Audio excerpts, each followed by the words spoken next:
Hello बच्चों, BA final sociology की class में आप सभी का स्वागत है। बीए फाइनल में हम सेकंड पेपर पढ़ रहे थे, ग्रामीण एवं नगरीय समाजशास्त्र। पिछली क्लास में हमने अर्थव्यवस्था के बारे में पढ़ा था, आर्थिकी, इकोनॉमी जिसे बोलते हैं। हमने पढ़ा था अर्थव्यवस्था का अर्थ, परिभाषा और कुछ विशेषताएं मैंने आपको बताई थी। आज हम पढ़ेंगे अर्थव्यवस्था की बाकी रह गई कुछ विशेषताएं। ये मैं कुछ बिंदु के माध्यम से आपको बताती हूँ। अर्थव्यवस्था की अगली विशेषता है विशेषीकरण। बच्चों, जैसा कि मैंने पिछली क्लास में बताया था कि ग्रामीण समाजों में श्रम विभाजन नहीं पाया जाता है और नगरीय समाज में श्रम विभाजन गांवों की तुलना में अधिक पाया जाता है। तो श्रम विभाजन ग्रामीण समाज में नहीं पाया जाता है, इसलिए वहाँ पर विशेषीकरण भी नहीं पाया जाता है ना, क्योंकि ग्रामीण समाजों की ग्रामीण समाजों में सभी व्यक्ति अपने कार्य को स्वयं कर लेते हैं। वहाँ पर परिवार का हर सदस्य और समाज का हर व्यक्ति अपना कार्य, अपनी आवश्यकताओं की पूर्ति स्वयं करते हैं, है ना। ग्रामीण समाजों में श्रम विभाजन कम होने के कारण उनमें विशेषीकरण भी कम मिलता है। सरल तकनीकी तथा न्यून श्रम विभाजन के कारण सभी व्यक्ति वहाँ पर सभी कार्य करते हैं, जैसा कि मैंने आपको बताया। इसलिए उनमें विशेषीकरण का अभाव या कमी देखने को मिलती है। इसीलिए उनकी अर्थव्यवस्था भी विकसित नहीं हो पाती है। गाँव की अर्थव्यवस्था में एक रूपता, समानता और एक सपन देखने को मिलता है। न केवल अर्थव्यवस्था में बल्कि हर क्षेत्र में वहाँ पर एक रूपता और समानता दिखाई देती है। उत्पादन की मात्रा भी गाँव में कम रहती है। वे लोग अपना जीवन यापन जैसे तैसे ही कर पाते हैं, है ना।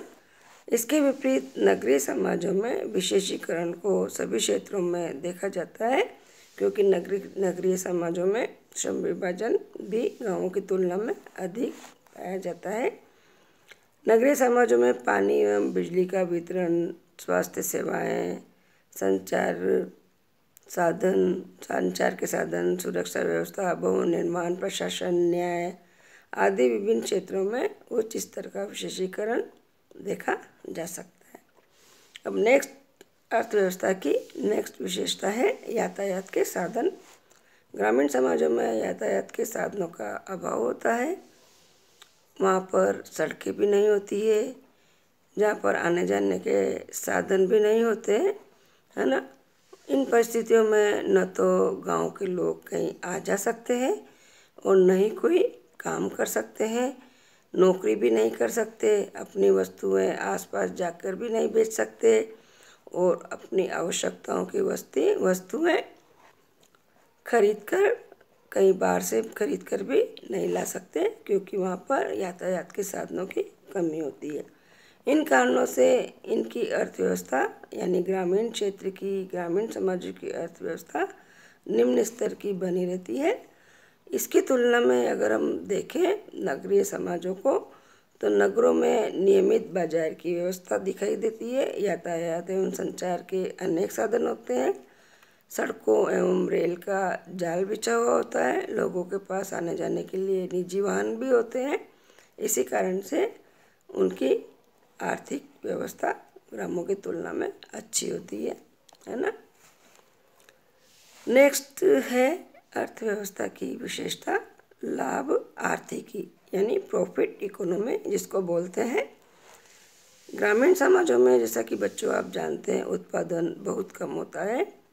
जैसा कि मैंने बताया था, पहले उत्पादन लाभ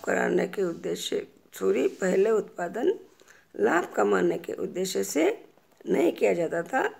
सामुदायिक सुदृढ़ता, एकता, सहभागिता तथा पारस्परिक उत्तरदायित्व की भावना के कारण इनमें लाभ कमाने की भावना का अभाव पहले मिलता था ग्रामीण समाजों में, है ना। आज ग्रामों में भी लाभ के उद्देश्य से उत्पादन किया जाता है ना।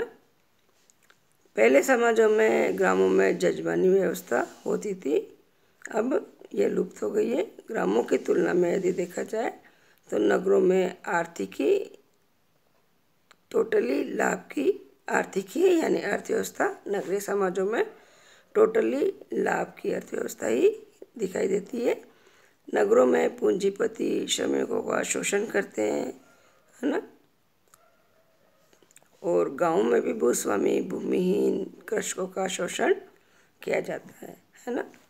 तो इस प्रकार से बच्चों आपने देखा कि वर्तमान समय में अर्थव्यवस्था का उद्देश्य लाभ कमाना, उत्पादन उपभोग तो है ही सही, लेकिन लाभ कमाना भी अर्थव्यवस्था का उद्देश्य है। ये भी अर्थव्यवस्था की एक विशेषता है। अर्थव्यवस्था की नेक्स्ट विशेषता है बाजार व्यवस्था। ग्रामों में खरीदारी करने की क्षमता, जैसा कि मैंने बताया, कम होती है। उत्पादन इतना नहीं होता कि रोज़ बाजार में जा कर के बेचा जा सके।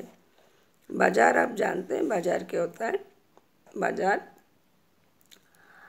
बाजार का अर्थ सामान्य अर्थ में ऐसी जगह से लिया जाता है जहाँ पे वस्तुओं की खरीद फरोख्त, खरीदी और बिक्री होती है। गाँव में जैसा कि बच्चों जनसंख्या कम होती है,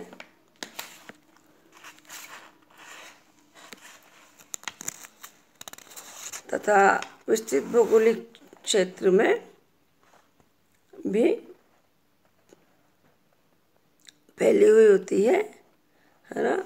इन सब कारणों से ग्रामीण समाज में एक नियमित बाजार का अभाव मिलता है। संस्थात्मक रूप में नियमित बाजार का प्रचलन वहाँ पर नहीं मिलता, लेकिन बाजार का जो कार्य है उसके विकल्प वहाँ पर ज़रूर मिलते हैं, जैसे कि साप्ताहिक हाट है, मेले या त्योहारों पर लगने वाले बाज़ारों में वस्तुओं का लेन देन खरीद बेचान होता है। बाज़ार में वैसे गाँवों में पूर्ण प्रतिस्पर्धा का अभाव पाया जाता है ना। और ग्रामीण समाजों की तुलना में यदि नगरीय समाजों में देखा जाए तो वहाँ पे नियमित बाज़ार की व्यवस्था होती है।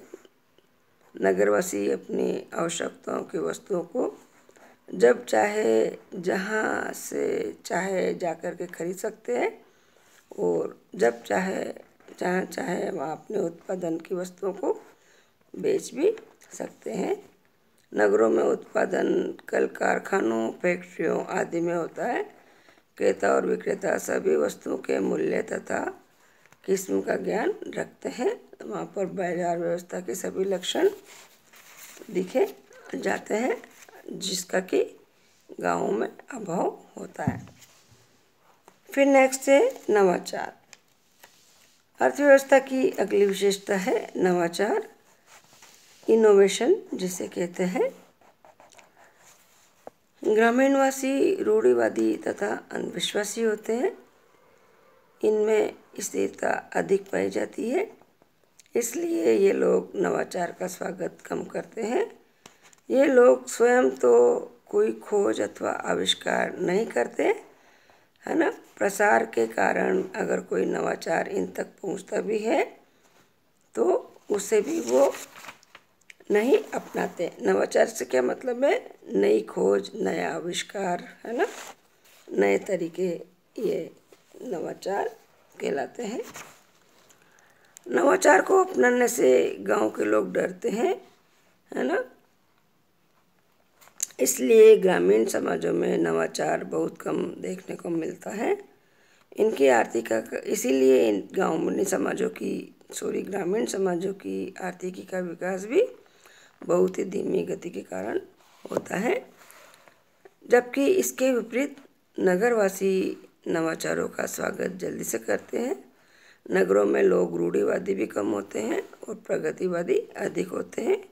विश्व के किसी भी कोने में जो भी आविष्कार या नवाचार का प्रादुर्भाव होता है, यह नगरों और महानगरों तक जल्दी पहुंच जाते हैं। इसलिए नगरों की अर्थव्यवस्था का विकास भी गांवों की तुलना में तीव्र गति से होता है। नेक्स्ट है अर्थव्यवस्था की विशेषता, उपभोक्ता वस्तुओं पर आधारित आर्थिकी। ग्रामीण समाज की आर्थिक क्रियाएं प्रमुख रूप से अपनी आवश्यकताओं से संबंधित वस्तुओं पर ही केंद्रित होती है, जैसे कि भोजन है, कपड़ा है, मकान है आदि।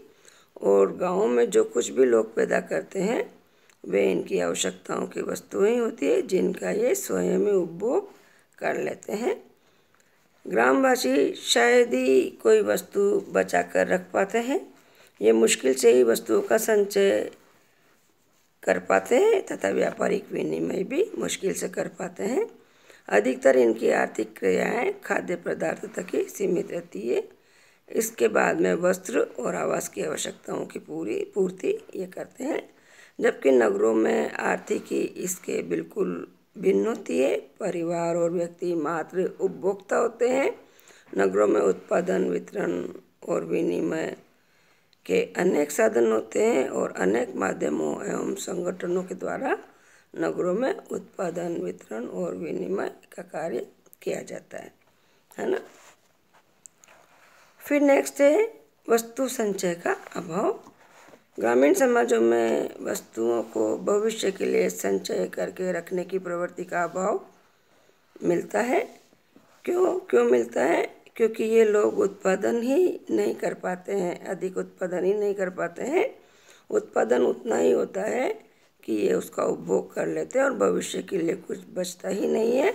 अगर बचा भी रहता है तो इनके पास खाद्य पदार्थ ही बच पाता है, जिसे सुरक्षित रखने का ज्ञान भी इनके पास में नहीं रहता है।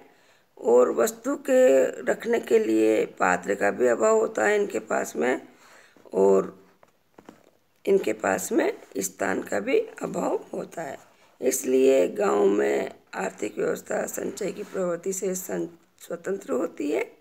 ये अधिक समय तक वस्तु की रक्षा और सुरक्षा नहीं कर पाते हैं, जबकि इसके विपरीत नगरों में वस्तुओं का संचय करने के लिए गोदाम और भंडार होते हैं। व्यक्ति मात्र वस्तुओं का उपभोग करते हैं वहाँ पर, है ना। और नगरों में गांवों की अपेक्षा उत्पादन भी अधिक होता है, इसलिए भविष्य के लिए संचय की प्रवृत्ति वहाँ पर ज़्यादा पाई जाती है। फिर नेक्स्ट है विभिन्नता में एकता। ग्रामीण समाजों की आर्थिक, सामाजिक, धार्मिक और सांस्कृतिक जीवन बिल्कुल भिन्न भिन्न होते हुए भी एक दूसरे से हुआ परस्पर संबंधित तथा एक दूसरे पर वहाँ के लोग निर्भर होते हैं। दुबे, दुर्किम, मजूमदार तथा मदान आदि विद्वानों का भी यही मानना है। इनमें हम अंतर नहीं कर सकते। गांव के लोग मेले, त्योहारों, उत्सव आदि के समय में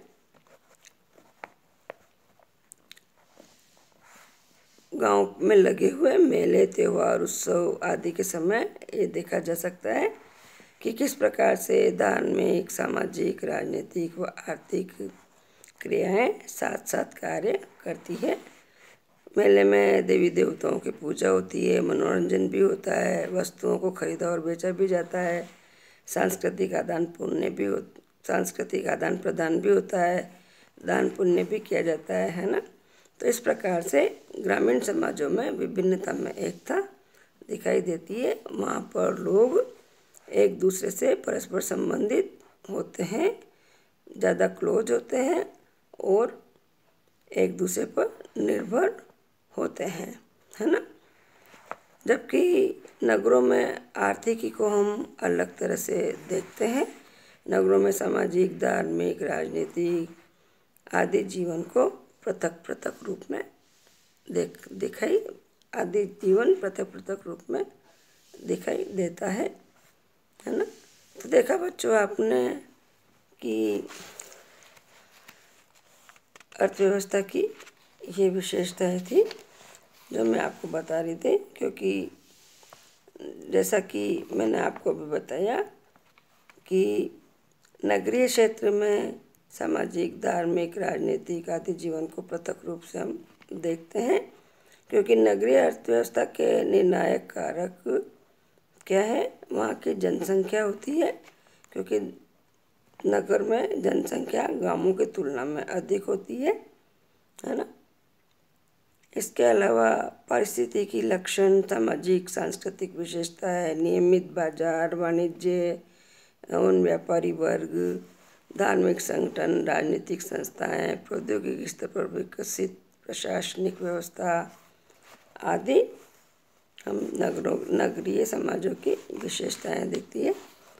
नगरीय अर्थव्यवस्था में प्रौद्योगिकी और विभिन्न सेवाओं के क्षेत्रों की भी प्रधानता होती है ग्रामों की तुलना में, है ना। नगरीय अर्थव्यवस्था भी कस्बे, नगर और महानगरों में जटिल से जटिलतम होती चली जाती है। इसकी नगरों में आर्थिकी की जटिलता का विकास समय के साथ साथ प्रौद्योगिकी और औद्योगिकीकरण के विकास के साथ साथ हुआ है ना। नगरीय अर्थव्यवस्था की प्रमुख विशेषता अकृषक व्यवसायों की प्रधानताओं का होना होता है। ग्रामीण समाजों की अर्थव्यवस्था की प्रमुख विशेषता कृषि प्रधानता होती है। वहाँ पे सभी लोग कृषि कार्य ही करते हैं, जबकि नगरों में कृषि कार्यों के अलावा अन्य व्यवसायों की भी प्रधानता देखने को मिलती है ना। और इसीलिए ग्रामीण समाज की अर्थव्यवस्था निम्न स्तर की रहती है, उसकी प्रगति और विकास धीरे धीरे होता है, जबकि नगरीय समाज की अर्थव्यवस्था अधिक विकसित होती है और वहाँ पर विकास भी तीव्र गति से होता है। इसका कारण धर्म, शिक्षा, व्यापार, वाणिज्य, कला, शिल्प, यातायात, संचार के साधन, आधुनिकीकरण तथा उत्पादन की प्रौद्योगिकी और आविष्कार, नए नए आविष्कार, ये सब है। आज इतना ही, अगला टॉपिक अगले क्लास में पढ़ेंगे। Thank you.